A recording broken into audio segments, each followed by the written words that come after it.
Assalamualaikum warahmatullahi wabarakatuh. Halo teman-teman, perkenalkan saya Nia Nurhidayati. Di video ini saya akan membahas peran ontologi, epistemologi, dan aksiologi dalam filsafat ilmu. Dengan contoh sederhana dalam kehidupan sehari-hari. Pertama, ontologi. Ontologi membahas tentang apa yang menjadi objek kajian ilmu atau apa yang kita pelajari. Misalnya dalam kehidupan sehari-hari, kita sering menggunakan media sosial seperti TikTok atau Instagram. Nah, kalau dilihat dari sisi ontologi, yang dikaji itu bisa berupa perilaku pengguna, jenis konten, atau pola interaksi di dalamnya. Yang artinya, ontologi membantu kita menentukan fokus dan batasan dari suatu ilmu.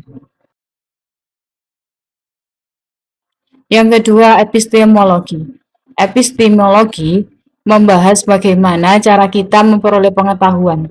Contohnya, ketika kita ingin tahu kenapa suatu konten bisa viral, kita tidak bisa menebak, tapi melakukan pengamatan, melihat pola, bahkan mencoba membuat konten sendiri sebagai eksperimen. Dari situ, kita mengumpulkan data, lalu menarik kesimpulan. Ini menunjukkan bahwa pengetahuan dalam ilmu harus diperoleh melalui metode yang jelas dan dapat diuji kebenarannya, bukan sekedar opini. Ketiga, aksiologi. Aksiologi berkaitan dengan nilai, etika, dan tujuan penggunaan ilmu. Misalnya, setelah kita tahu cara membuat konten viral, ilmu tersebut bisa digunakan untuk hal positif seperti edukasi atau promo usaha. Namun, jika digunakan untuk menyebarkan hoaks atau informasi yang merugikan, maka ilmu tersebut tidak digunakan secara bertanggung jawab.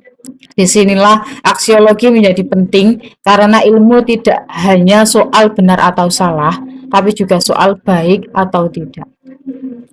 Jika dianalisis, ketiga konsep ini saling berkaitan.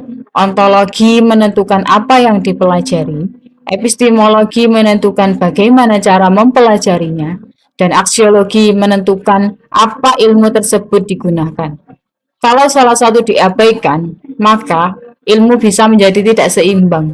Misalnya kita tahu cara membuat sesuatu, tapi tidak mempertimbangkan dampaknya. Sebagai refleksi, saya menyadari bahwa memahami ilmu tidak cukup hanya ada pada isi atau teori saja, tetapi juga pada proses mendapatkannya dan tanggung jawab dalam menggunakannya.